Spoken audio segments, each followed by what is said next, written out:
Hey parents, my name is Joe Sherwin. I am your child's U.S. History Enriched teacher, and I want to go over some things today for the back to school night, the virtual one, so that you are clear on things like expectations and supplies. It's been a week and a half or so since school started, but if you have any questions, you can always email me. I'm just going to go over the nuts and bolts of the course. Okay, so again, I'm Joe Sherwin. I've been teaching this course for over 11 years. I was at Fair Park, I was at Southwood, now I'm at Caddo Magnet.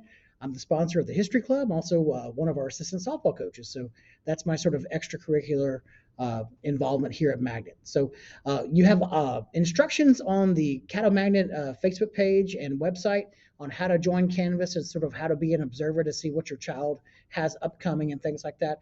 I'm just going to go over some bedrock stuff here. I encourage you to do that if you haven't already done that. So the most important thing for you as a parent to look at, I'm going to go over the syllabus here in just a moment. But that's the nuts and bolts of our particular course. But your students will mostly go through the module section. It's got a piece by piece, week by week, what we're going to cover.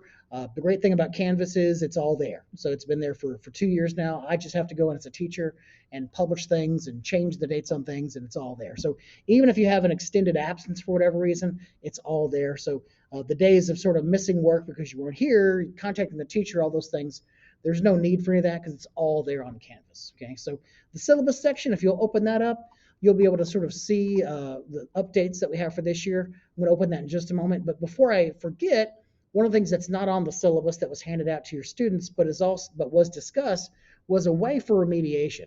It's difficult for students to get here early for remediation. It's also difficult after school when they have extracurricular activities. I have extracurricular activities. So one of the things that I do for anybody who wants it is if when we take a unit test, if you don't do so well, you are going to be required to do some sort of remediation, content wise, which will help to kind of get the key concepts back inside your child's brain. Also, you'll get some points back on your test score. Okay, so if you make a D or an F on the unit test, and there's about 8 unit tests we take in this course, you'll have a chance to get some points back and remediate yourself. Khan Academy, if you're unaware, is sort of like virtual learning anyway. It's another teacher going through it. We use Khan Academy. We'll use the AMSCO book, which is a great supplement for history.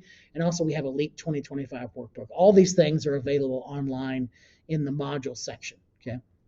Even if you don't make a D or an F, let's say you make a B and you want to get an A, well, you can do that remediation and you'll get points back on top of your test. Okay.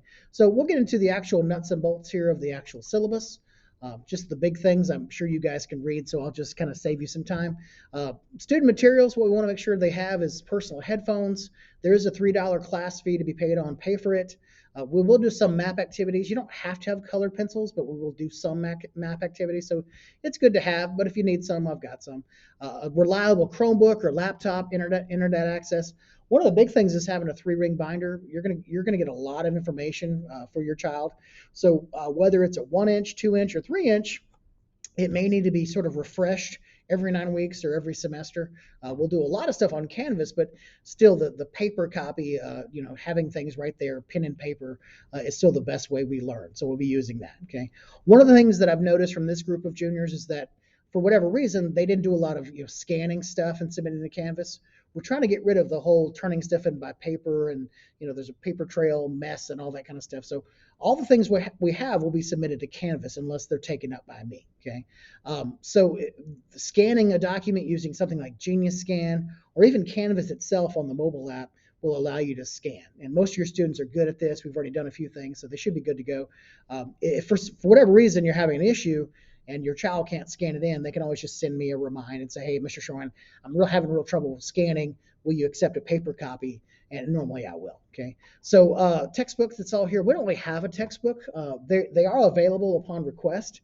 But one of the books that we will use for things like homework, and it's really one of the best resources for studying, is called the AMSCO, American History. I've got a few class set copies. You can get these on Amazon, used copies for like $10. It's a great little resource to use. Okay. As I mentioned at the beginning, everything we'll do will be on Canvas. So there's really no need for, like if you're going to be absent for whatever reason your child is, it's all there on Canvas. For whatever reason, you go on a school trip, you go on a sporting event, whatever it is, it's all there. So everything we do can be turned in by Canvas.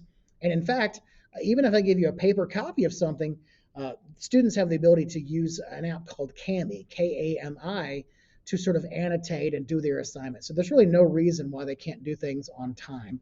The late penalty for general late penalty is 20% per day. It kind of maxes out at 50%. The only exception to that is if we do an assignment that we discuss the next day in a class. Well, it's unfair for a student who didn't do it to kind of sit there and get the answers and expect to get full credit or even a small late penalty. So there are some there are some exceptions to that 20% rule. Okay, your students have already had you sign and read an academic honesty policy, so hopefully you've already done that. We will have the opportunity at the end of this year to take the CLEP test in U.S. History too, which is a great opportunity. Had about 17 students last year take it, and of the 17, about 86% passed it. Okay, so we had some great results there. Okay, other things, if you want to join the Remind, you can. You don't have to, but here's the information on how to join the Remind. I'm available at jmsherwin@caddoschools.org. If you have any issues, keep me in the loop if your child's going to be out for whatever reason. Again, everything will be on Canvas, but I always will reply to anybody saying, hey, my kid's going to be out. What can I do? What's going on? And I'll make sure that we're on the same page for everything. Okay. So it is a tested subject. It's your last LEAP 2025 as a high school student. But we're going to make it fun. We're going to have a variety of activities, and we'll get your child where they need to be. Okay. So I hope I answered all your questions. If you have any questions, you can email me at jmsherwin.com. I'll be glad to answer anything you have. I hope you have a great day. Bye-bye.